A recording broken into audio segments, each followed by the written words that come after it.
Então vamos dar início ao nosso primeiro Mapa Talks de 2024. Prazer, eu sou a Milene, sou gerente de RH aqui no Grupo Mapa. E hoje a gente está aqui com o Gabriel Silveira Mendonça para falar sobre produtividade saudável.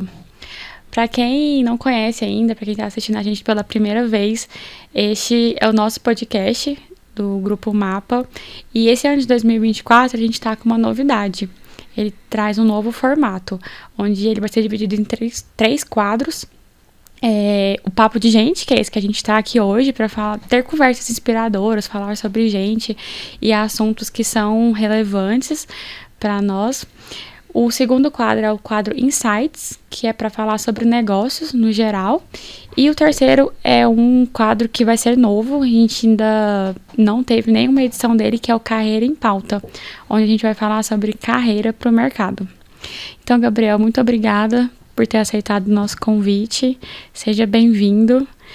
O Gabriel, ele é médico e psicólogo, atua hoje como psicólogo clínico, né, e médico da família e comunidade. Conta pra gente um pouquinho, Gabriel, sobre a sua trajetória, sobre essa especialidade que pra mim é algo novo. Acredito que algumas pessoas que estão acompanhando a gente também não devem conhecer ainda também. A gente quer conhecer um pouquinho sobre você antes de dar início aqui à nossa conversa. Primeiro, queria agradecer o convite, é uma alegria poder estar aqui para falar desse tema que domina o meu cotidiano, né, que é saúde mental. Vivo isso há muito tempo, trabalho com isso há muito tempo e é sempre bom poder estar dividindo conhecimento e multiplicando e aprendendo com encontros como esse aqui. Um oi também para o pessoal de casa, aí, né, um pessoal da Mapa, os outros ouvintes do podcast. E então, né, a minha trajetória, eu sou daqui de Goiânia, né, e inicialmente eu fiz psicologia, foi minha primeira graduação. Em psicologia eu cursei também licenciatura em psicologia, que poucas faculdades têm, mas é uma área que está voltada também para a educação, ensino de psicologia, né. Fiz mestrado na área da psicologia social, né. No nosso debate a gente pode até falar um pouquinho, né, que existe uma área da psicologia que fala especificamente do trabalho, chamada psicologia do trabalho ou psicologia organizacional, que vai debater essa questão de saúde mental e trabalho. E outras áreas que têm algumas intersecções, aproximações, né, especificidades. E depois de cursar o mestrado, eu resolvi, né, entrar na faculdade de medicina. E entrei na faculdade de medicina, me graduei tem um ano, né, foi dezembro de 2022 que eu me graduei. E desde então eu atuo como médico de família e comunidade, né, junto a um programa do Ministério da Saúde, que funciona como uma especialização também, né? E aí até na nossa primeira conversa, né, Milena, você perguntou, que área é essa, né? É uma área nova. E eu costumo dizer assim, que realmente, para a maioria de nós que usamos mais o serviço privado, no sentido do plano de saúde, né, ou até o uso direto privado, é uma área pouco conhecida, né? Mas para quem utiliza o SUS, é o primeiro contato que se tem com o Sistema Único de Saúde, que são as unidades básicas de saúde, aquele profissional que está ali, mesmo que ele não seja um especialista em medicina de família e comunidade, ele está atuando naquela área de atuação da medicina, né? E quando a gente fala, às vezes, de medicina de família e comunidade, as pessoas perguntam, não, mas vocês são especialistas em quê, na verdade, né? Então, né, tem o clínico, que é especialista nas áreas clínicas, tem o cardiologista do coração, o psiquiatra da saúde mental. E vocês? A gente costuma devolver essa questão com a resposta de que nós somos especialistas em gente, né? Então, a medicina de família é a verdadeira medicina geral, generalista, que existe há muito tempo, existe desde os primórdios da medicina. Com o avanço das especializações, hoje a gente vive um mundo, em todas as áreas do mercado tem uma super especialização, né? Então você vai procurar às vezes um ortopedista, você vai querer um especialista em pé, porque seu problema é no pé, né? E por aí vai. Mas a medicina de família, ela tem como tarefa, né, se especializar em gente, porque atende todas as faixas etárias, todas as idades, e dá conta da maioria dos problemas de saúde. Então estima-se que um bom sistema de saúde, que tenha um médico de família como porta de entrada, ele dá conta de 80% a 85% dos problemas de saúde geral, né? E claro, conta com a ajuda dos especialistas, né? Ninguém sabe tudo, e que bom que a gente tem uma rede que pensa também a partir daí o uso dos especialistas. Então, hoje eu trabalho com recém-nascidos, desde gestantes, né? Faço pré-natal de bebês, acompanho o nascimento até idosos, né? O paciente mais velho que eu tenho atualmente, ele tem 101 anos. Caramba! Né? Isso é bacana também, porque acontece muito quando a gente vai em um médico que é de especialidade, ele pensa um pouco na outra, né? Então, às vezes você toma um remédio pra uma coisa que piora a outra. Aí você tem que tomar um remédio pra resolver isso. Resolver. E o médico da família, então, ele pensa no todo. Exatamente isso. Ele pensa em gente, né? Tem muito a ver com isso, né? Em um sistema de saúde que tem um médico de família, e assim, hoje aqui no Brasil o principal sistema que nós temos que funciona assim é o SUS, mas tem alguns planos de saúde que já trabalham com essa lógica. O médico de família, ele vai ser o coordenador do cuidado, né? A equipe ali, que tem o médico, que tem o enfermeiro, tem os técnicos, serão os coordenadores desse cuidado dessa pessoa. Justamente para fazer um diálogo que às vezes não tem. Quer dizer, a pessoa está fazendo tratamento para uma coisa que está atrapalhando outra, que está descompensando outra, e não está olhando a questão geral da saúde, às vezes só a questão específica. Isso é verdade. Muito bacana, Gabriel. Mas então vamos agora falar sobre o nosso tema central, né? A gente está aí no Janeiro Branco e por isso a gente trouxe esse tema para o nosso podcast, que é um tema extremamente relevante para todo mundo, que é a saúde mental, né? E esse tema de hoje é produtividade saudável para 2024. Como que a gente tem, Gabriel, uma produtividade saudável? Qual que é a receita do bolo? Porque a gente geralmente liga, assim, produtividade, geralmente há muito trabalho, né? Muito resultado. E é possível ser mais produtivos de forma saudável? Então, acho que para a gente responder essa pergunta e problematizar ela, né? A gente, às vezes, vai ter que dar uma volta grande. Mas acho que é bom para esse percurso aqui de diálogo, né? Primeiro é o seguinte, o Janeiro Branco, o que é, para o pessoal de casa que ainda não conhece, né? É uma campanha que se inicia aqui no Brasil, inclusive, com um grupo de psicólogos, para conscientização sobre a saúde mental. E por que o mês de janeiro? Porque o mês de janeiro, naturalmente, é um mês de balanço, né? Mês de fazer metas. As empresas fazem o balanço, quer dizer, como foi o último ano, o que nós vamos planejar esse ano. Em casa, você faz um balanço, o que eu gastei, o que eu vou fazer, o que eu vou planejar, fiz o que eu queria, o que eu não fiz. É um mês de muitas mudanças, então, esse ano vai ser diferente.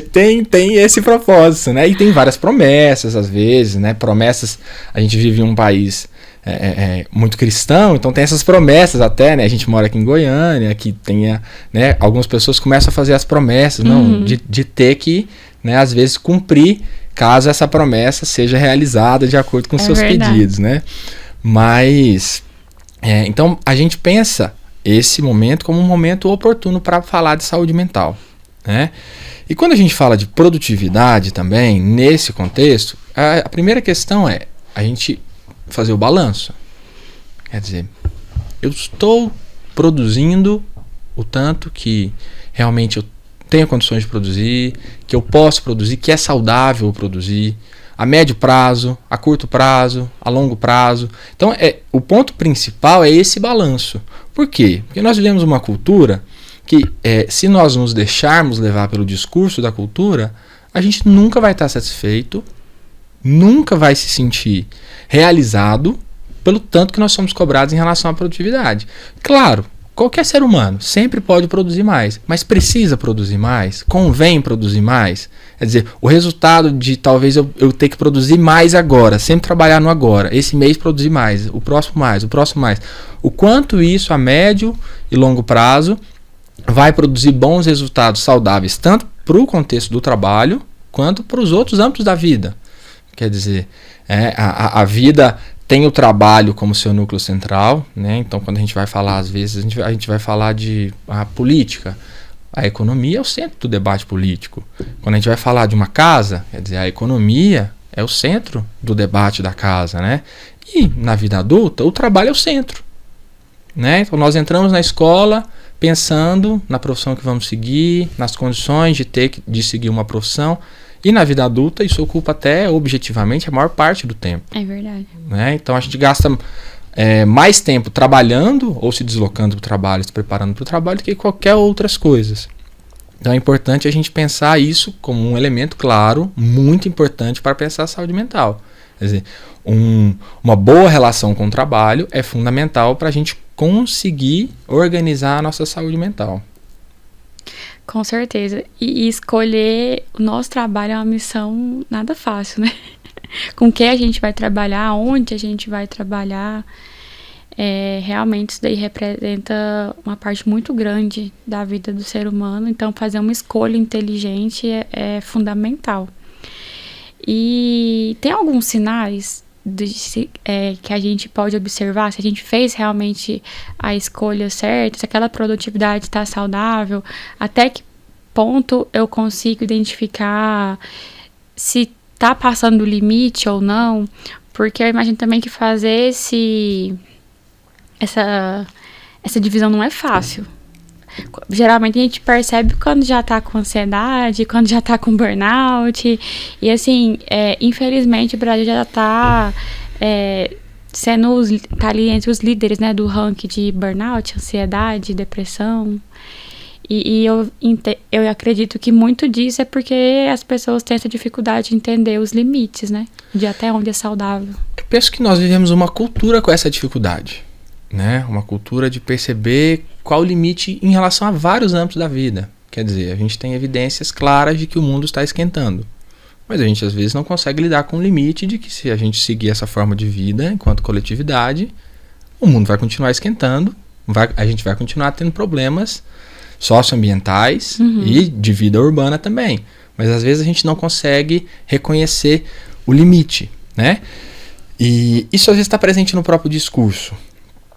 O discurso, então a gente pega ao longo do tempo, as transformações que aconteceram no mundo do trabalho, elas favorecem a não percepção de limites claros, né? Um exemplo muito evidente disso que está presente na vida talvez de todos nós aqui que estamos ouvindo pelo menos o podcast, é que antes a gente tinha uma separação física inclusive entre trabalho e vida fora do trabalho. Então eu via lá no meu trabalho, batia o meu ponto, tinha o meu intervalo de almoço, ia embora para casa, acabava o meu trabalho. Era mais fácil da mente entender, né? Claro que a objetividade, o mundo real, ele ajuda a gente a se organizar mentalmente. Né? Um ambiente organizado tem impacto na saúde mental. Né? A nossa mente ela não paira no ar, ela está materializada em um corpo que pisa no chão, que anda, que caminha, que interage com pessoas, com ambientes físicos, né? Com ambiências, quando a gente fala em empresas, né? A gente fala assim, tem estruturas que são mais favoráveis à relação entre profissionais, tem estruturas que são mais favoráveis para o olhar de um superior em relação ao trabalho dos outros. Isso tudo tem as suas influências, né? Então, quando a gente para pensar nisso, nessa dificuldade de limitar, a gente fala de um mundo hoje em que as pessoas começam a trabalhar quando acordam e terminam quando vão dormir. Não desliga hora nenhuma. E aí, nem final de semana. Exatamente, né? E aí é difícil, às vezes, para todos envolvidos nesse processo, saber quando começa e quando termina.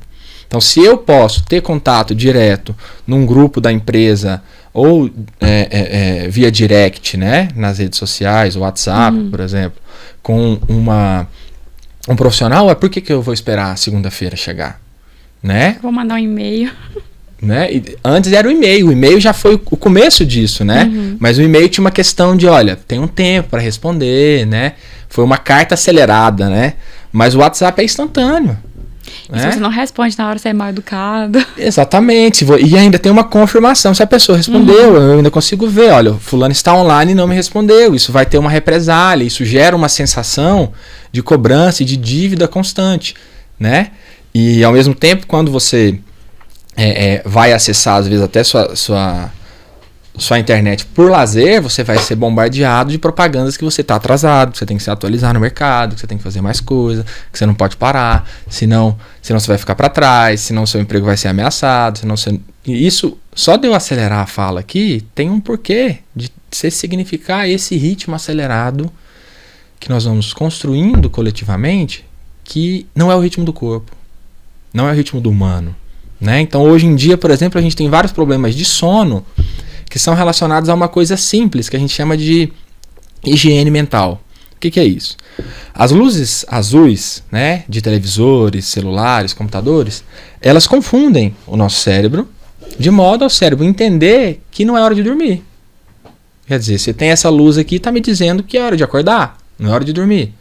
E aí, quando o sujeito vai tentar dormir, ele não consegue dormir ou ele não tem um sono de qualidade, reparador. E aí, pela manhã, o sol nasce e o corpo entende que tem que acordar. Quer dizer, esse ritmo é completamente diferente, né, da cidade, de um ritmo de um sertanejo, né, que a gente mora aqui em Goiás.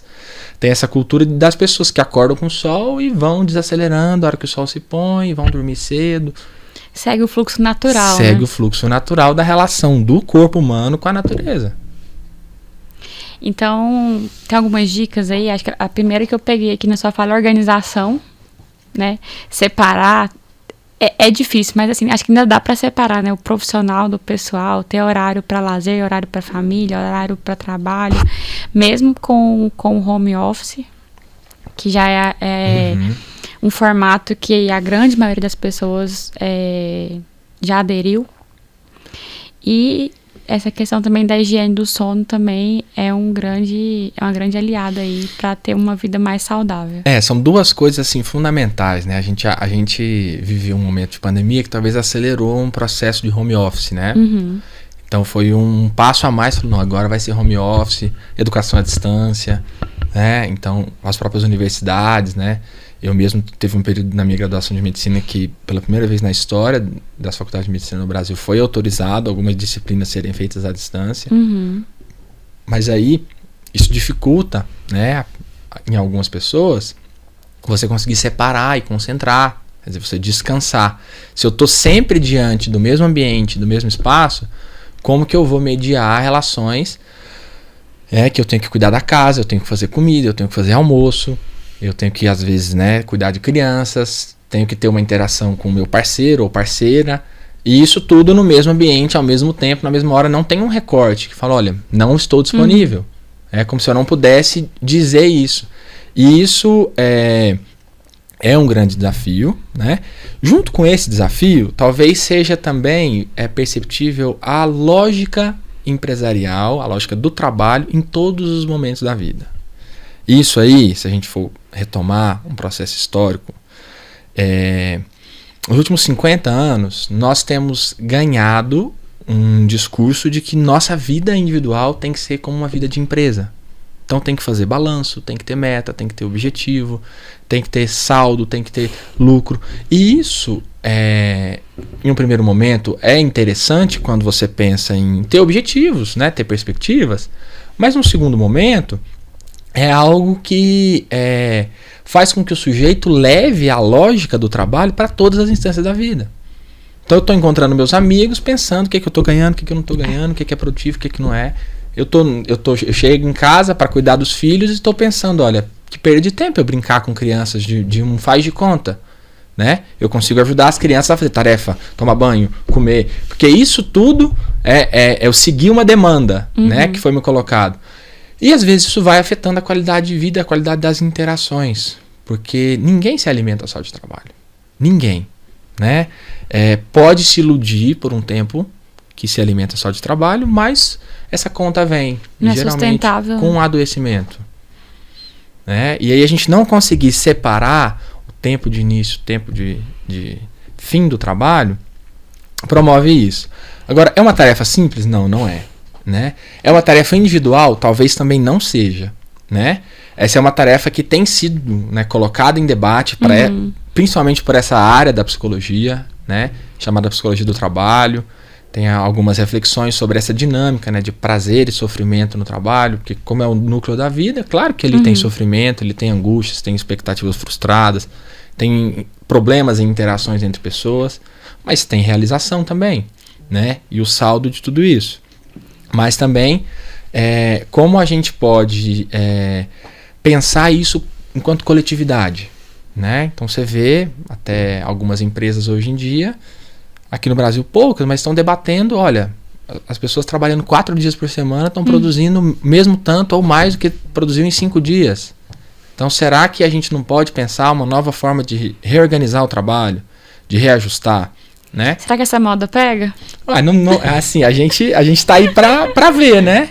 Tem várias empresas aderindo, né? Várias empresas aderindo, né? Eu penso que talvez não seja algo que dê certo para todas as áreas, mas é um experimento interessante, do ponto de vista de pensar que, até, né, sobre o tema, né, que foi o convite principal, relacionado à produtividade. Quer dizer, a parte das crises do nosso mundo atual não é a falta de produtividade. É pelo excesso de demanda à produtividade. Isso, do ponto de vista individual e singular, tem uma relação com o adoecimento no trabalho e o burnout, né, que seria um esgotamento, né, a doença profissional, né, o esgotamento profissional mostra o sinal disso, mas mostra uma grande questão. As nossas crises não são mais de falta, né, as crises econômicas, elas são de excesso. A questão é como é que nós estamos organizando isso. A gente não está organizando bem o que nós estamos produzindo, o que nós estamos fazendo, porque sempre a gente vai querer produzir mais, exigir mais de algo que não é máquina. E tem até, eu estava lendo, né, para vir aqui, e dá até essa ideia assim de as máquinas assumiram um lugar tão grande, né, no nosso cotidiano, e a inteligência artificial, e todo dia a gente vê notícias, a inteligência artificial vai substituir talvez uma profissão, outra profissão, mas que a gente já está no vocabulário a ideia de que existe a falha humana. Então, quer dizer, um avião caiu por falha humana. Então, a falha é sempre humana. E a gente reconhecer esse lugar de limite, de falta. O ser humano não dá conta de tudo. O ser humano não é invencível, não é uma máquina. E que cada um de nós também merece ser lembrado disso. E ter o seu espaço para reconhecer isso. Olha, eu não sou perfeito, eu não sou ideal em todas as áreas da minha vida. Eu não dou conta de tudo que eu desejo, de tudo que eu quero. Talvez ninguém dê conta. E aí nós vivemos uma cultura que cada vez mais as pessoas sentem-se endividadas o tempo inteiro, porque elas não dão conta. Eu não dou conta, né, de cumprir as minhas demandas o tempo inteiro. Então, ou eu estou ocupado tentando cumpri-las, ou eu estou culpado porque eu não dei conta de cumpri-las. Só que muitas das vezes, essas metas colocadas individualmente ou por outros, né, profissionais, colegas de trabalho, né, os chefes, elas são inalcançáveis mesmo. E às vezes alguns até sabem disso, que são inalcançáveis, mas quer dizer, se a Milene produzia 10 e eu cobrar ela de produzir 15, ela vai produzir 12, 13, mas beleza. Agora, às custas de quê? Por isso que é sempre importante eu voltar lá no começo. Quando a gente pensa em produtividade, a gente pensa em balanço. Quer dizer, produzimos bem esse ano? Produzimos bem com o quê? Olha, algumas pessoas trabalham e estudam e têm família. Faça esse balanço, né? Ou, poxa, será que eu produzi bem? Ok. Eu preciso melhorar que tanto? Que tanto eu posso me incentivar a melhorar e não me cobrar mais ainda a melhorar e gerar mais uma culpa que vai ser mais um sofrimento. Por que isso, né, Milene? A gente vem nos últimos anos aí, né, numa educação em saúde, e aí eu digo via profissionais de saúde, via mídia, via as redes sociais, que ela acaba às vezes cobrando a gente. No sentido de que o quê? Olha, você tem que dormir 8 horas por dia, você tem que fazer exercício, você tem que comer isso, você tem que comer aquilo, tem que comer saudável, você que tem que fazer sua comida, quer dizer, e aí eu começo a falar e você ri, que é a reação assim, poxa, eu não dou conta. Essa sensação de não dar conta, ela faz parte do nosso cotidiano. E aí de repente você olha para o lado no seu trabalho, ou na sua faculdade, e vê as pessoas adoecendo porque elas acham que elas não são boas o suficiente para aquilo que elas estão fazendo. Ainda digo mais, gente, e depois de ter essa sensação que a gente não dá conta, a gente olha no Instagram e parece que todo mundo dá conta, menos a gente. Quer dizer, é mais uma... Aí você se sente a pior pessoa do mundo, porque você não dá conta e todo mundo dá conta. Exatamente. Todo mundo posta que consegue tudo de uma forma tão fácil, é tão simples. É mais uma engrenagem adoecedora nessa relação. Quer dizer, ali é um recorte de um personagem nosso é colocado ali, né? Que nós temos vários personagens. O personagem que vai pro trabalho, o personagem que se relaciona com a família, o personagem que tem relações íntimas, o personagem que é irmão, que é amigo, né? E aí a gente vai ali só para aquele espaço e a gente se ilude que a pessoa é só aquele personagem que ela tá mostrando. Quer dizer, os bastidores da vida são poucos pouco evidenciados, né? Sim. Então, quando a gente vai numa peça de teatro, a gente não vê o ensaio, não vê o problema que é o ensaio, os conflitos que tem no ensaio, os erros, as repetições, mas a gente vê o palco, vê o que aconteceu. E as redes sociais, elas criam essa ilusão de que todo mundo tá muito bem o tempo inteiro, e a gente vai lá, ou a gente vê outras pessoas que estão cumprindo, ou vê, às vezes, uma propaganda de alguém que fala que tem o segredo para te fazer cumprir aquele plano ideal que você quer cumprir, mas nunca conseguiu cumprir, né? E isso tem a ver com esgotamento, né? Isso é cansativo, porque isso dificulta a pausa do tempo do corpo humano, da mente humana, a pausa das relações, dos bons encontros, dificulta o sujeito estar presente com ele mesmo. Que a mente está ocupada o tempo inteiro com um monte de coisa, né? Quer dizer, a ansiedade, que é um sofrimento, um sintoma comum do nosso tempo, independente de ser ou não considerado um transtorno de ansiedade, que seria, né, mais complexo, ela é algo comum em muitas pessoas, mas ela é cada vez mais comum. E ela tem um pouco a ver com eu não estar no tempo agora. Então eu estou pensando no que eu tenho que fazer, no conjunto de demandas que eu tenho que fazer no futuro. E eu não estou aqui agora. Então, saúde mental tem um pouco que ver com a capacidade de estar presente com você, com o seu corpo, né, com o seu movimento, com a sua pulsação, com o seu ritmo e com os outros. Né? Então, para quê? Para produzir bons encontros, encontros que tenham sentido, que não sejam automativos, né? Que não seja a gente entrando no ritmo da máquina, mas usando as máquinas para que a gente possa favorecer o nosso ritmo, mas não achar que a gente vai entrar no ritmo delas, porque não vai, não tem como, né? E o nosso corpo não é como um computador, que eu chego e falo assim, olha, esses sentimentos negativos que eu tenho aqui, ó, eu vou deletar, vou jogar pra lixeira, né? Eles vão para algum lugar. Vai na terapia e deleta tudo lá, é fácil de resolver. Eles vão para algum lugar, eles podem ir para uma boa sessão de terapia ou de análise. É um ótimo lugar para se colocar. Podem ir para boas relações de amizade, bons relacionamentos, né? Mas se esses sentimentos negativos que fazem parte da experiência humana não encontram uma boa vazão, eles começam a gerar sofrimento e o sofrimento começa a gerar sintoma. Então, qual uma boa referência, né, que você perguntou? Uma boa referência para saber, olha, tá demais, né? É, por exemplo, quando a gente começa a sentir no corpo. Olha, meu corpo tá doendo todo dia, tô com muitas dores nas costas, dores no pescoço. Olha, tô com queimação que eu não tinha. Aí eu olho a minha bolsinha de remédio, tem lá remédio para dor de cabeça, para dor muscular, para dor de garganta. Então, isso tudo começa a dar um sinal pra gente, opa. Aí vai no médico, faz um monte de exame e não descobre nada. Exatamente. Isso muitas vezes acontece. O médico é muito ruim, ele não descobre nada. E às vezes até interessante, né? Na área da medicina de família, a gente trabalha com baixa complexidade, né? Baixa complexidade em saúde seria recursos de baixa densidade tecnológica. Então seria assim, o acesso a uma endoscopia é menor do que na rede privada, que é só você pedir, o plano autoriza e tal, demora um tempo. Então a gente às vezes é questionado, mas não vai pedir nenhum exame, muitas coisas, a ciência mostra isso, que não precisam de exame, né? Que só da gente ouvir a pessoa e ajudar ela a se ouvir, a gente consegue entender. Agora, talvez até a própria área da saúde seja um pouco contaminada para a dificuldade de estar presente e de escutar o outro. Quer dizer, eu vou em um profissional que pode me escutar e me ajudar a entender, a ouvir o que eu não estou ouvindo. Por isso que a fala no processo psicoterapêutico é fundamental, porque eu posso me ouvir e ter alguém que me ajuda a me ouvir aquilo que eu não estou ouvindo. Eu posso estar falando o dia inteiro, repetindo o dia inteiro, mas não estou ouvindo. Aí não tem efeito. É verdade. Então a gente já viu que para ter uma produtividade saudável, a gente precisa de organização, precisa ter espaços bem estabelecidos na nossa vida, precisa ter um sono saudável, precisa ter limites, pausas. A gente precisa entender que a gente não é máquina. É fundamental.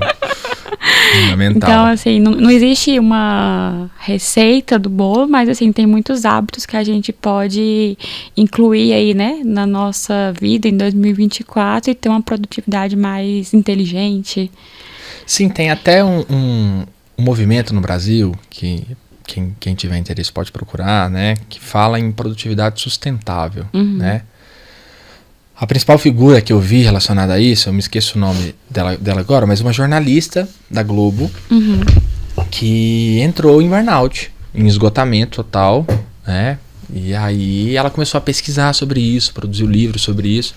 E o que se fala é justamente sobre a necessidade de se levar em conta no seu processo e não deixar o processo te levar, né? Então começar a estar atento a essas questões e sobretudo a questões fundamentais, quer dizer, eu estou pensando em ser mais produtivo. Para quê?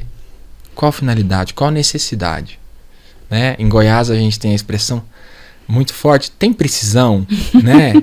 Tem precisão, quer dizer, tem necessidade mesmo? Ou será que eu preciso talvez de outras coisas para eu pensar que uma vida sem pausas no trabalho, uma vida sem bons encontros, bons contatos de lazer, de relacionamentos, sem boas conversas, ela tende a ter pouca produtividade a longo prazo, né? Porque isso que alimenta a nossa humanidade. Então, a gente sempre pensar assim, por quê? Qual a finalidade? Quer dizer, para que eu quero produzir mais e tal? Qual o objetivo? Porque muitas vezes você vai ouvir a pessoa falar assim, não, eu tenho que trabalhar mais, arrumar mais um emprego porque eu quero ficar com a minha família. E não fica nunca com a família. Né? E os filhos reclamam, o papai não brinca comigo. Né? Ele não tem tempo. Mas ele está lá, às vezes, arrumando mais um emprego. E às vezes esses balanços que são difíceis de fazer. São difíceis mesmo de fazer. Por quê? Principalmente os profissionais, a gente vê isso no sofrimento dos profissionais autônomos, né? Como os médicos, por exemplo. Quer dizer, eu posso pegar mais um plantão? Posso. Mas se eu pegar mais um, faço as contas, pego mais um plantão.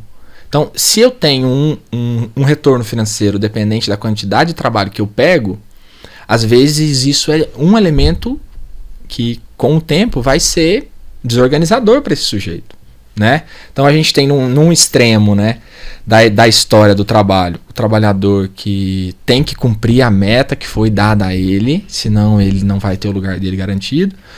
E o outro extremo é aquele que assim, você controla o seu trabalho totalmente. Então depende 100% só de você. E essas duas pontas são evidências nos estudos em saúde mental no trabalho que para algumas pessoas funciona, mas pode provocar muito sofrimento. Porque quer dizer, eu preciso às vezes de uma referência objetiva para falar que tá bom. Porque às vezes eu vou achar que nunca tá bom. Nunca tá bom. E isso, claro, tem a ver com a característica individual de cada um, né? Por isso que quando você pergunta assim, quais dicas, quer dizer, tem algumas dicas gerais, mas tem coisas que individualmente são necessárias a gente conhecer a dificuldade de cada um. Então, todo mundo deve conhecer um colega de trabalho que trabalha muito e acha que nunca é bom naquilo que faz. Ele acha que não é o suficiente, que não foi tão bom assim, né? E às vezes aquela pessoa precisa pegar leve com ela, né? Às vezes a gente conhece outro colega de trabalho que tem dificuldade de pegar o ritmo, né? Produz com qualidade, mas tem dificuldade de pegar o ritmo, ou talvez não esteja tão bem adaptado à função que ele está fazendo, tão bem satisfeito. Então a gente tem muitas variações, mas assim, a gente pode ouvir essas pessoas, né? Para aí então entender na dinâmica delas, na história delas, como que aquilo se realiza na relação da pessoa com o trabalho. Quando a gente fala de ser humano, não tem como colocar todo mundo numa caixinha, numa fórmula e serve para todo mundo, né? A gente tem que respeitar a individualidade de cada um. E produtividade também é muito relativo, porque às vezes o que é ser muito produtivo para um, para outro não é. Tem gente que vai conseguir fazer em 3 horas o que o outro leva um dia para fazer, né? Então é algo que a gente tem que cada um mesmo entender o seu. Acho que o líder também ocupa um papel muito importante nessa relação aí. Com certeza, as figuras de liderança, seja onde for, né, em qual contexto for, seja em liderança familiar, liderança no trabalho, né, elas ocupam uma função de potencializar as capacidades de cada um, né, e ajudar naquilo que a pessoa pode desenvolver e pode criar. Porque é injusto a gente cobrar de um estagiário que está começando agora, que ele tenha a facilidade de produzir a mesma coisa que alguém que está há 10 anos e produz conversando, mascando chiclete e ouvindo podcast. Sim. Né? A outra pessoa está ali aprendendo e o líder, né, cabe a ele a função de ser sensível a isso e saber que às vezes algumas pessoas funcionam melhor, se organizam melhor com cobranças, com demandas, outras com menos cobrança, né? E é um desafio, é uma arte mesmo, né? Não é à toa que quando a gente fala, por exemplo, eu gosto muito de esporte, né? Quando a gente fala de grandes líderes de equipes, a gente vê que não são todos que dão conta de assumir essa função. Porque é uma questão de característica mesmo. E cada grupo, né? Às vezes você pega a mesma pessoa e muda de grupo, não vai encaixar, porque é uma relação recíproca, né? E dialética entre grupo e líder. A gente vê muito isso, até no meio corporativo. Às vezes uma pessoa ela não se identifica com uma equipe, aí não tá rodando, e quando aí você fala, não, vamos tentar em outra equipe. Aí quando tenta, a pessoa deslancha. Você fala, o que aconteceu com essa pessoa? Essa adaptação, né? Essa identificação. E isso é uma das provas, né, que a gente tem todos os dias, mas às vezes a gente esquece, que nós somos seres em relação. Então o ser humano é sempre em relação ao outro. Né? Então essa ideia que eu trouxe dos personagens, quer dizer, não tem como eu ser exatamente a mesma pessoa em relações diferentes, né? Porque as outras pessoas são diferentes. E na verdade esse ser a mesma coisa sempre tem a ver com um pouco do adoecimento, do enrijecimento. Quer dizer, eu não consigo dar respostas diferentes a situações diferentes. Então isso acontece um pouco, como eu falei, naquele sujeito que leva o mundo todo como o mundo do trabalho. Então ele não consegue dar uma resposta diferente a uma demanda da família dele, né, do marido, da esposa, que seja diferente daquela que ele dá no trabalho.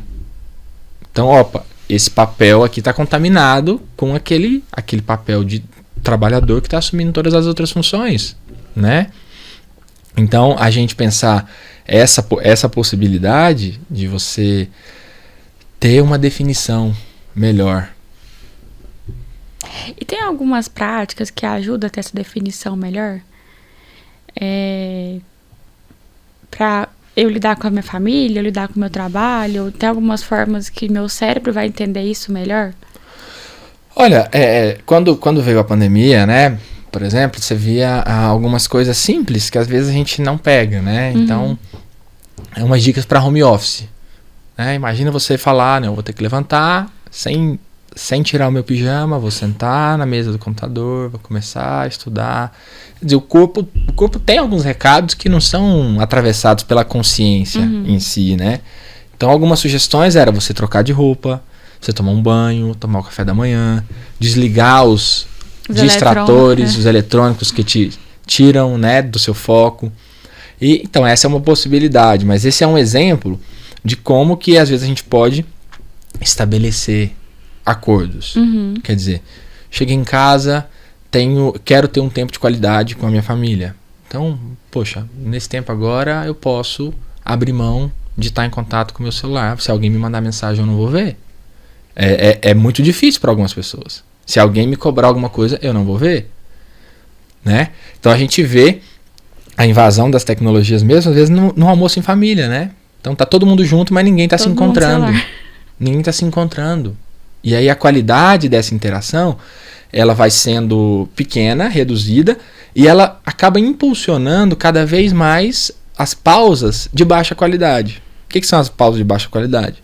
As redes sociais. Quer dizer, você fala assim, nossa, estou exausto, vou pegar meu celular aqui e olhar uma rede social, passam 30 minutos, você não descansou, você se enganou que você descansou, porque você está cansado do mesmo jeito. Seu olho, que precisa olhar para o computador e voltar a trabalhar, tá tão cansado quanto ou mais, porque você ficou olhando para uma nova tela. E ainda criou essas comparações, né? Sem perceber que, nossa, todo mundo tá vivendo super bem aqui e eu que tô perdendo meu tempo aqui, que tô atrasado. Então, a gente vai criando alguns descansos, né? De baixa qualidade ou de um prazer só momentâneo e vai, às vezes, esquecendo que as relações mais prazerosas que nós temos com nós mesmos e com o mundo, elas demandam um pouquinho de esforço mesmo, né? Então, você ter um bom encontro com um amigo demanda um pouco de esforço. Você ter uma boa conversa com o seu parceiro ou sua parceira é um pouco de empenho mesmo, né? E você ter uma boa relação sexual, ter uma boa relação amorosa, isso demanda empenho. Não é eu fazer de conta que tá tudo bem, depois a gente resolve. Faz de conta que tá tudo bem, depois a gente resolve e a conta vem. A conta vem uma crise grande de relacionamento. Depois de tempo sem sentar e conversar. Então, a gente produzir qualidade nos encontros demanda a gente gastar energia com isso mesmo, né? E investir energia nisso mesmo. E ter um retorno, talvez, de maior qualidade do que a gente ter uma relação fast food, né? A própria comida, né? Todo mundo sabe que a comida é saborosa, a comida tem alto teor em sal, em gordura, mas a comida do fast food é muito mais rápido de ser feita, muito pior para a saúde do que aquela comida caseira, elaborada, um prato que seja, né? Que demora horas para ser feito. Sim, com certeza. Pegando um gancho um pouquinho do que você trouxe no início, né? Dessa fala agora, sobre o início da pandemia, onde a gente levou o trabalho para casa, ele tudo misturou, as relações profissionais, familiares, enfim. Hoje, pelo que eu acompanho no mercado, eu vejo que ainda não tem uma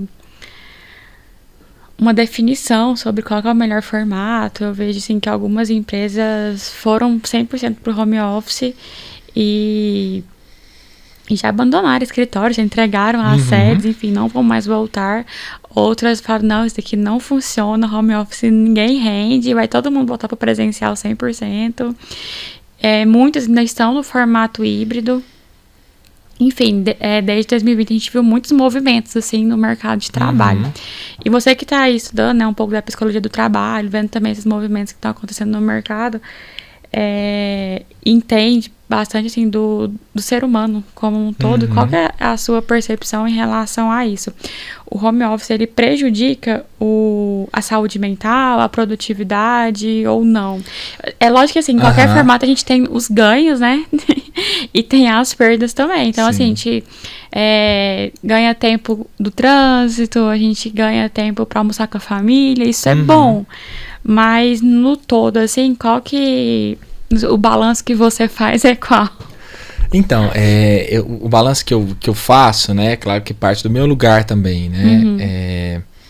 De ouvinte, né? Como psicólogo clínico e médico, ouvindo as pessoas, a dinâmica delas. E também da minha experiência mesmo, né? Porque tive em casa, num contexto de pandemia, né? Em lockdown, trabalhando também online. É que é preciso a gente perceber que as pessoas têm perfis diferentes. E as potencialidades das pessoas demandam relações diferentes. Então, as pessoas que estão acostumadas com um modelo tradicional e alimentam a vida, que necessitam daquela interação, né? A gente às vezes tem pouca noção do qual o papel fundamental do cafezinho na equipe, para promover uma interação, para promover um trabalho em equipe, da confraternização no trabalho ou após o trabalho, porque isso promove o encontro humano e humaniza as relações de trabalho, né? A gente tem que definir muito bem o perfil das pessoas, e às vezes nem as pessoas sabem, né? E às vezes a gente muda o perfil também, fala, nossa, nesse momento foi muito bom para mim trabalhar home office, agora eu não dou conta mais. Por quê? Se você está em casa, você vai ter mais demanda de casa. Vai ser mais difícil para você. Como é que você vai fechar a porta do seu escritório, ouvir seu filho batendo na porta lá, mãe, pai, e não vai abrir a porta? Não tem como. Quer dizer, você vai estar ali, não estando ali. Então isso é um desafio muito grande. Agora, o que a gente vê que talvez mais produza sofrimento, independente da forma, é aquilo que eu falei da lógica do trabalho dominar todas as relações da vida. Porque isso é trabalhar o tempo inteiro. Isso é o grande convite para não ter um limite e não usufruir das outras experiências, quer dizer, uma experiência artística, de ver um bom filme, de ler um bom livro, né? Ela é diferente de uma experiência com trabalho. Né? Então, qual o saldo, qual o resultado que tem que ter uma relação, um jantar com a família? Qual, né, o lucro que você tem que ganhar? Você não tem que ganhar nisso. Né? Então, é de uma ordem qualitativa diferente. A sua relação com o seu filho, o que ela tem que produzir? Né? Então, se a gente atinge essa lógica, a gente vai sempre entrar na dinâmica de uma produtividade que pode ser tóxica, porque ela seria, eu sempre tenho que estar produzindo mais, o máximo que eu posso, o melhor que eu posso, o tempo inteiro, em todos os momentos. E isso não se sustenta para um ser humano. Para uma máquina se sustenta, por um tempo pode se sustentar, mas para um humano não se sustenta. E coletivamente, a gente merece olhar para isso. Por quê?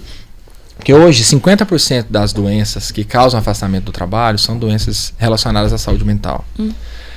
E mesmo que a gente tivesse um monte de especialistas, psicólogos, médicos, psiquiatras, para dar conta de todo o sofrimento mental, a gente não daria conta nem de 1/3, tá? Ou da metade. Porque a questão de saúde mental não é uma questão só dos profissionais, é uma questão de todos nós. Todos nós pensarmos como estamos produzindo relações que causam sofrimento, que causam prazer, que causam realização, que permitem pausas, que permitem encontros.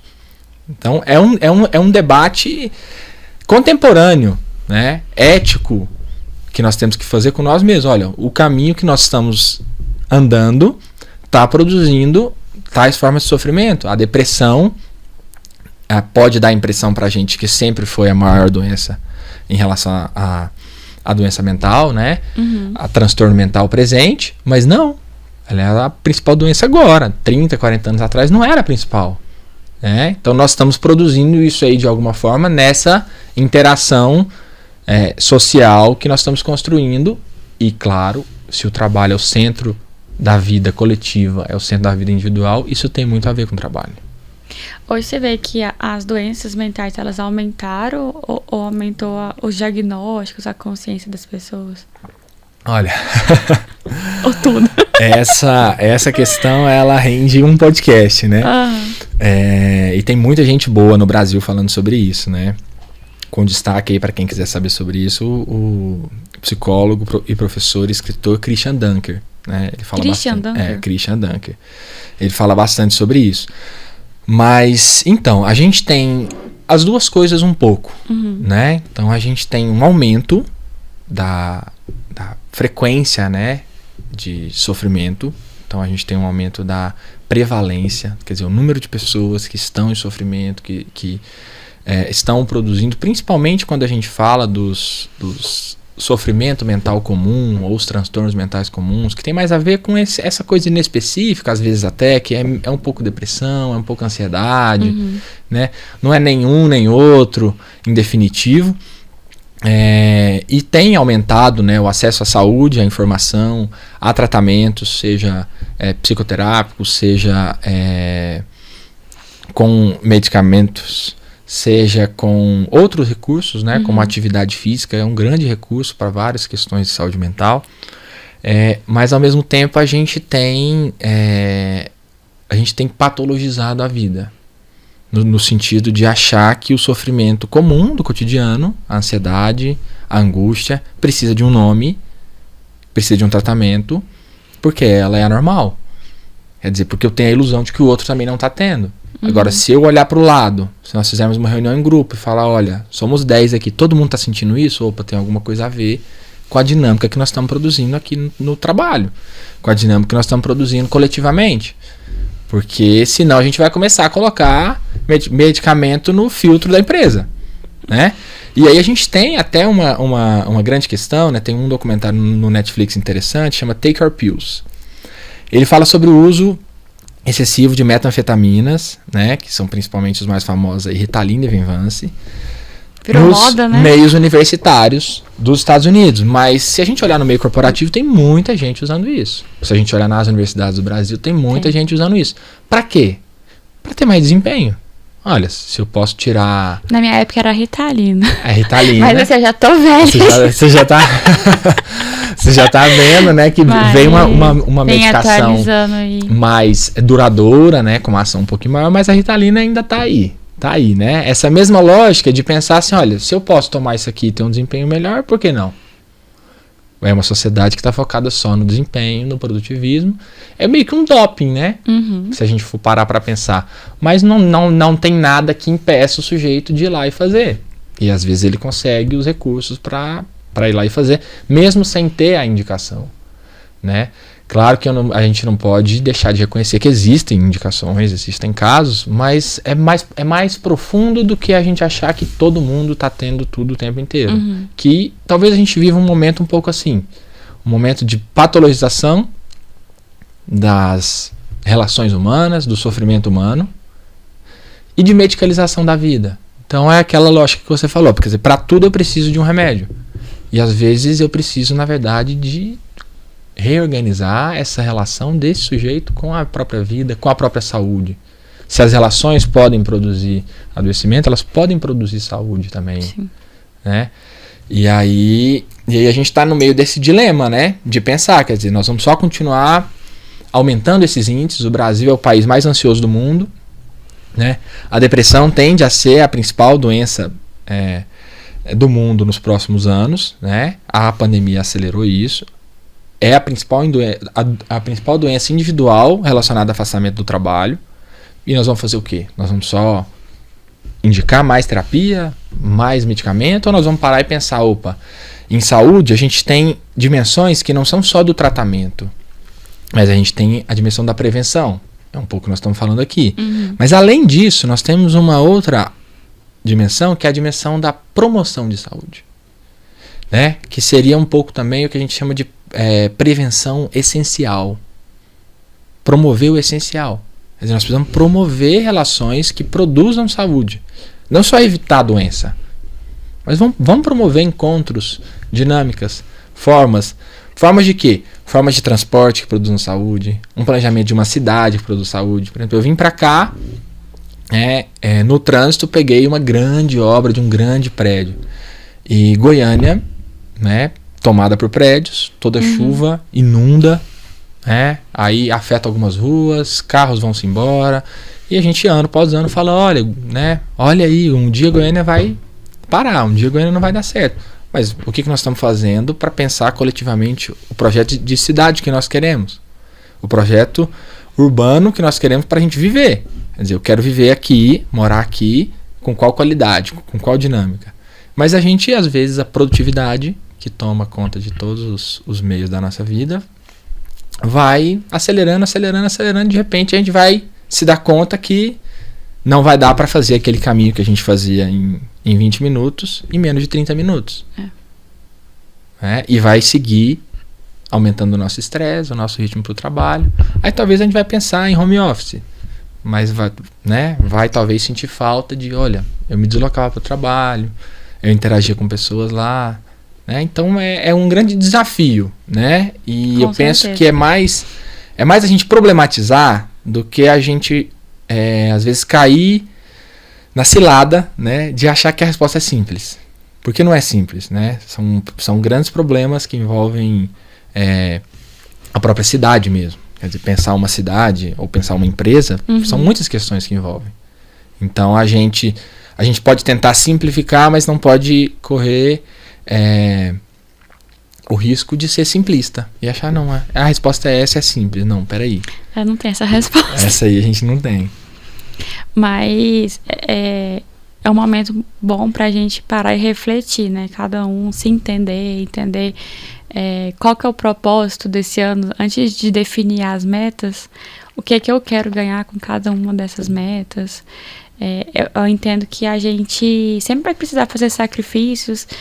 é aquela roda da vida, é difícil a gente ter ela sempre equilibrada, né?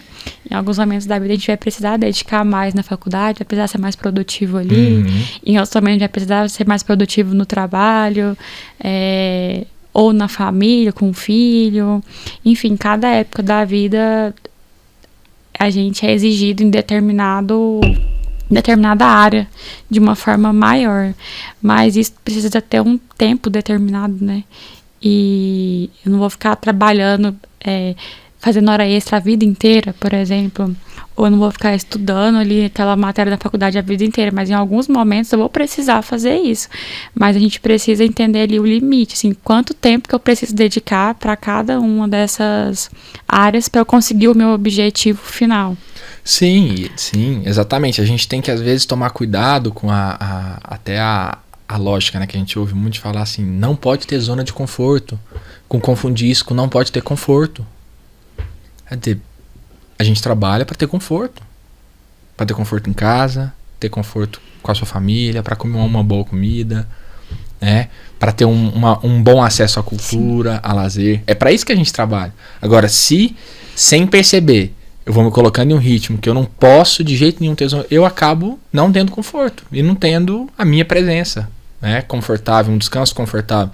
Então a gente ouve muitas pessoas que às vezes nas férias não conseguem descansar, não conseguem desligar, não conseguem interagir, né? E tristemente, por vezes, isso às vezes acontece depois de anos em uma grande crise familiar. Então depois de anos que a vida foi passando, os filhos já cresceram, a ficha vai e cai. Poxa, por que eu fiz esse tempo todo? Aí não adianta, né? Mais. Tem um filme, né, que marcou a minha adolescência, que foi um filme legal, assim, acho que é com Adam Sandler, né, que é aquele filme Clique, né? Ele trabalha um pouco essa questão em relação à produtividade, o quanto aquele personagem principal queria, né, ser mais produtivo, mostrar mais pro chefe, esperava ser promovido, e o filme coloca de uma maneira bem humorada, interessante, né, o que na verdade ele estava perdendo, né, porque não tem como eu escolher sem renunciar. Então isso é um elemento importante também para a gente pensar esse balanço de começo de ano. Quer dizer, são escolhas e são renúncias, né? A vida acontece agora. Então a vida da minha parceria em casa acontece agora. A vida dos meus filhos, dos meus pais, da minha mãe, das minhas pessoas importantes acontece agora. Então eu estou todo dia, o tempo todo, fazendo escolhas. E vale a pena nesse momento de balanço pensar, olha, essas escolhas, elas estão indo na direção do que eu desejo, do que eu quero para mim, do que eu acredito para mim, ou elas estão indo mais na direção das demandas. Quer dizer, me pedem, eu faço. Ou disseram em algum lugar que eu tenho que fazer. Então eu tenho que fazer. Mas talvez eu não tenha tanto reconhecimento nisso que eu estou fazendo, ou não tenha tanto sentido isso que eu estou fazendo. E assim, nesses acordos que a gente faz com a vida, né, com as demandas e os desejos, pode ser pensado, olha, será que cabe eu continuar carregando esse peso na mochila que não preciso? Né? Então, às vezes, esse momento pode servir dessa oportunidade. Não, né? Alguns querem realmente mudar radicalmente, né? Querem mudar de carreira, como vocês vão falar em outros podcasts, né? Gestão de carreira. Alguns querem mudar de função. Mas, às vezes, uma pequena mudança pode ter um significado grande. Mas o grande desafio que a gente tem é o tempo. Permitir o tempo da mudança. Porque as coisas são tão imediatas que é como se a gente quisesse a mudança. Não deu certo em 3 dias, em uma semana, a gente já desiste. Já não deu. E às vezes a gente vê isso acontecendo com algum tratamento. Né? Então, alguns tratamentos de problemas comuns, por exemplo, a gastrite ou o próprio refluxo, né? Que é uma coisa comum. Você faz um tratamento planejado para 2 meses, a pessoa tomou 1 semana, não melhorou, ela já desiste, aí ela volta daqui 6 meses falando, aquela vez não melhorou, mas você usou como? Usei 1 semana. Não, mas, né? 1 semana não ia melhorar mesmo. Mas a gente quer isso para agora. Agora, em janeiro mesmo, muita gente começa, né? As academias, as dietas com nutricionista, nutrólogo. Aí, em fevereiro, ninguém tá do jeito que queria pro carnaval. Em março, não tem mais ninguém fazendo. E é muito interessante isso, Milene, porque é uma questão de autoconhecimento. E quando a gente se coloca os olhos demais pros outros, como nas redes sociais, né? Os outros em forma de personagens, né? Fictícios. A gente, às vezes, esquece o nosso ritmo. E esquece o que a gente gosta. Então, eu vou fazer tal prática porque eu vi aqui um blogueiro fitness falando que essa é a melhor prática para eu ficar com o corpo tal. Pera aí. Se conheça. Permita-se se conhecer, ser honesto com você, né? Olhar para você e falar, olha, o que eu gosto de fazer? Se eu preciso fazer uma atividade física, eu gosto de fazer essa? Posso fazer essa? Faz essa. Quer dizer, alguns casos específicos, as pessoas precisam de indicações específicas. Por quê? Estão com dores nas costas, tem uma hernia de disco, né? Tem algum problema osteomuscular, ortopédico, precisa de alguma específica. Mas fora isso, quer dizer, pense em combinar aquilo que é uma demanda com talvez aquilo que você goste. Então não adianta eu falar assim, ó... E é mais prazeroso, né? Exatamente, você tem uma realização ali envolvida. Então assim, chegou o começo do ano... eu gosto de dançar, mas eu vi que as minhas colegas, as minhas amigas vão fazer academia. Então eu vou fazer academia com elas. Faço a matrícula de 12 meses. 1 mês, maravilha. 2 meses, 3 meses já começa a faltar. 4º mês. Isso pode acontecer com muita gente, né? Não que vá acontecer com todo mundo. Mas é importante perceber no passado esses balanços. Olha, talvez aconteceu como? A última vez que eu fiz essas metas aqui, essa lista gigante de metas, quais que eu cumpri, quais eu não cumpri? Por que eu não cumpri? O que eu acho? Quais são as minhas teorias? Né? Porque assim, ninguém se conhece mais do que si mesmo. A gente está o dia inteiro com a gente.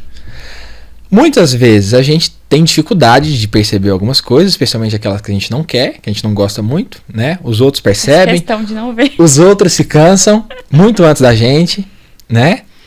Até a gente ter que enfrentá-las, mas esse momento de balanço é um bom momento assim de ser humilde e falar assim, olha, isso aqui, eu prometi pra mim que eu ia fazer, por que eu não fiz? O que é a minha dificuldade nisso aqui? Será que eu quero tentar isso aqui de novo? Ou eu posso tentar uma outra estratégia, um outro jeito, né, uma outra prática que vai me trazer um retorno, talvez não igual àquele, porque nada é igual, mas que seja o suficiente para eu me contentar, né? Então, posso de repente, naquele caso, aquele exemplo, né, fazer aula de dança. Por que eu tenho que fazer academia com as minhas amigas?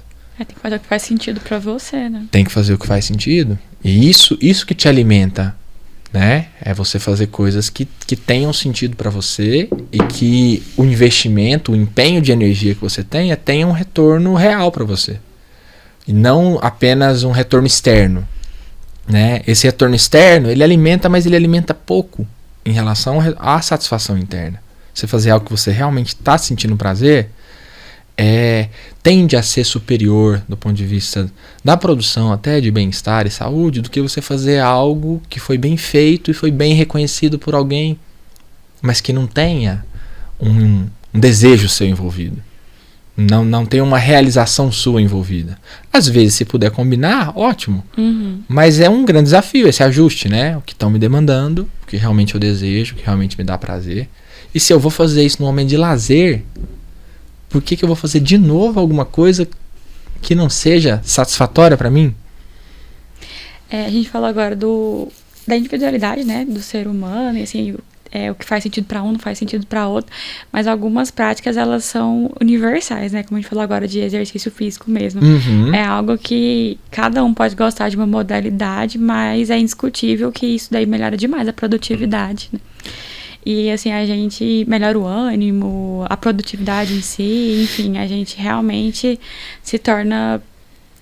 tem um bem-estar muito maior com essas práticas. Aí precisa entender qual que faz mais sentido. Sim, exatamente. Com certeza. Quer dizer, todos os estudos que você for pegar de saúde física, saúde mental, exercícios físicos produzem saúde. O corpo não foi feito para ficar parado, né? Não foi feito, né? Até interessante, isso aí me fez lembrar de uma outra série do Netflix que chama Como Viver até os 100 Anos, né? Não conheço. É de um jornalista que é ex-atleta. E aí ele vai fazer uma pesquisa nas chamadas Blue Zones, que são as regiões do mundo em que mais tem centenários.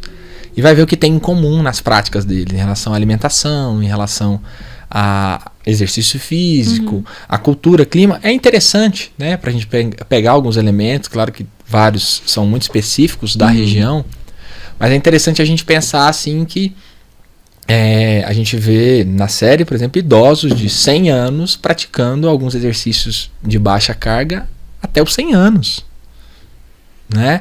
Então, às vezes, a gente até pensar nisso, quer dizer, eu preciso ir lá e fazer uma super aula de uma prática intensa, por exemplo, né, um crossfit, um muay thai, uma musculação pesada.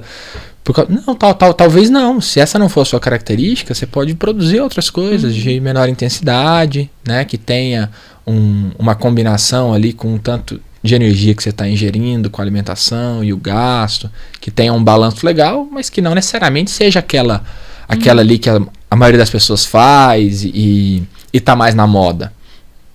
E com certeza não é comum entre essas comunidades centenárias aí essa vida frenética que as pessoas Com certeza, isso aí agora. você pode ter certeza. Isso aí, quem assistir, eu super indico essa série, é uma série interessante, mas vão ver que o ritmo de vida tende a ser bem menos acelerado. E na verdade, quando foi publicada a série, no final ele acaba contando que na publicação, que foi poucos anos depois da gravação, algumas já tinham deixado de existir justamente pelo estilo de vida super urbano, que é o nosso estilo de vida, que é tudo fast, né?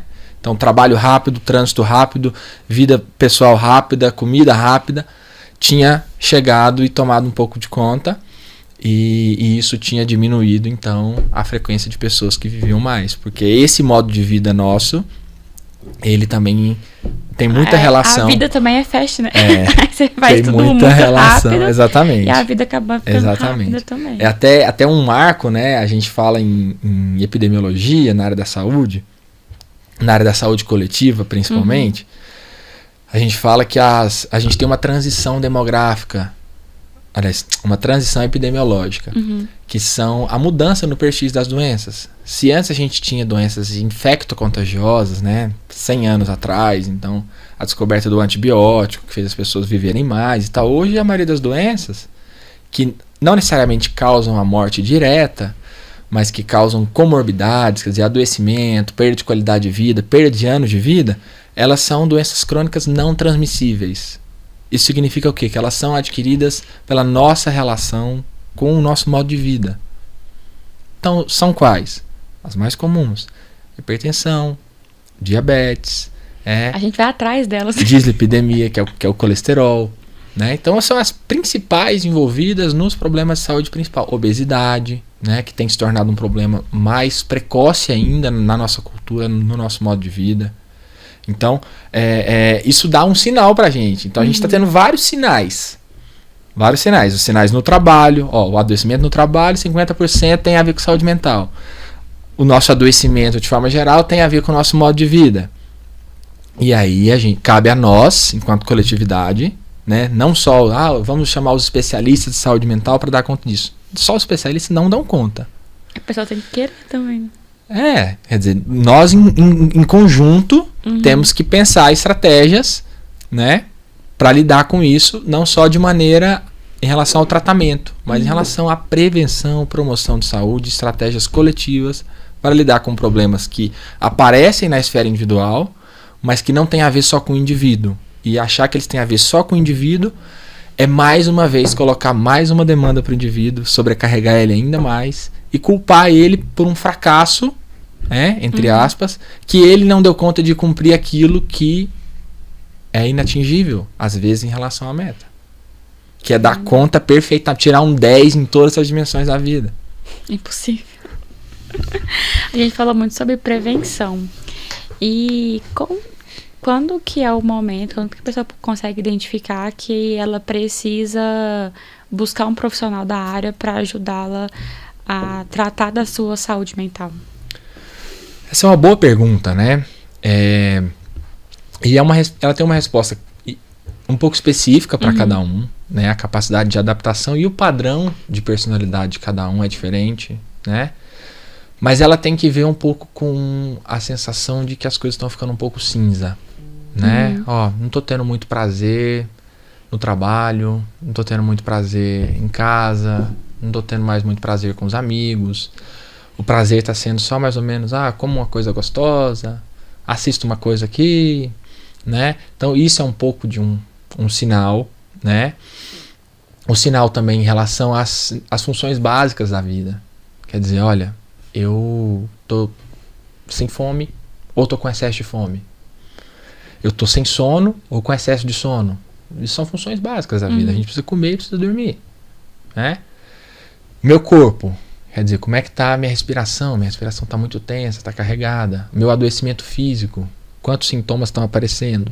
Né? Eu estou procurando vários médicos para me falarem que eu não tenho nada que seja da área deles ou nada que seja orgânico, visível.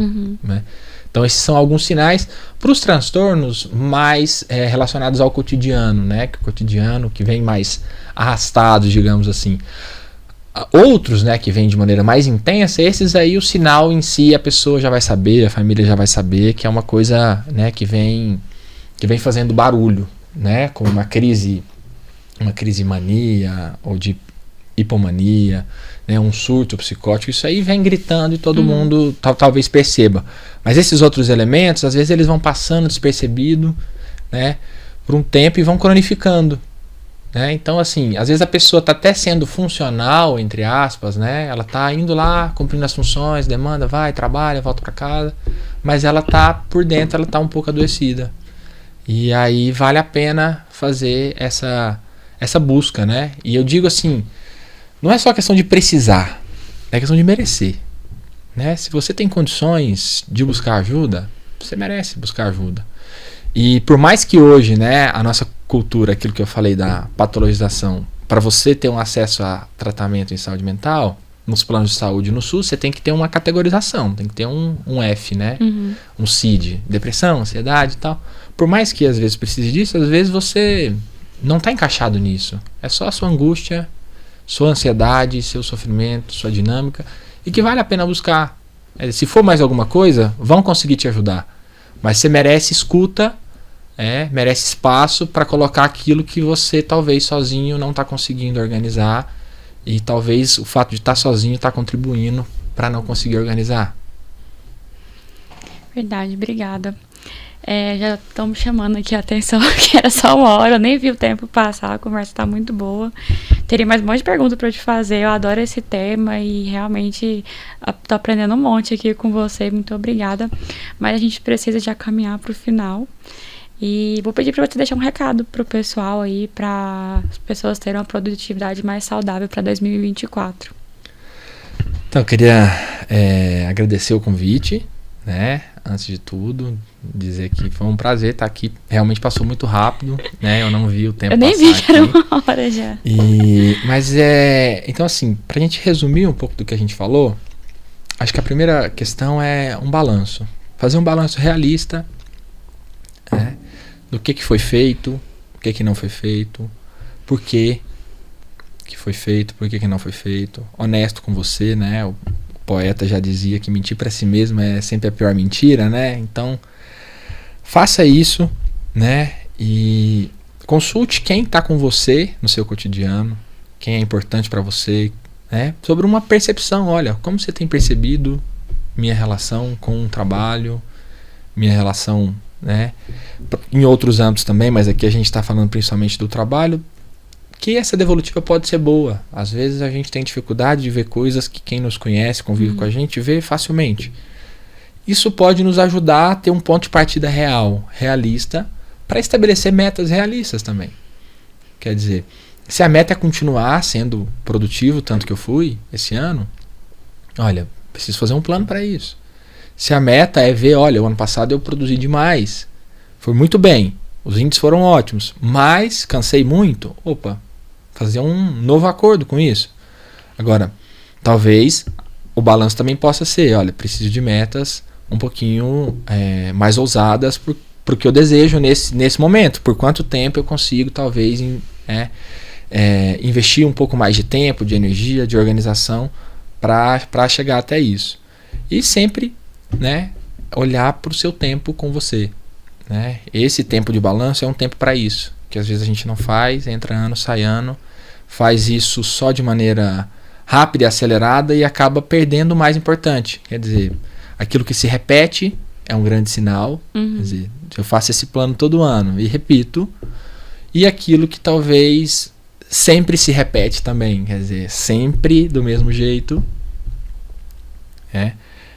Eu, mesmo que não seja uma meta nova, mas sempre eu faço do mesmo jeito, vale a pena você pensar. Quer dizer, será que isso aqui está enrijecido? A gente não pode pulsar num ritmo um pouquinho diferente? Pode criar uma coisa nova?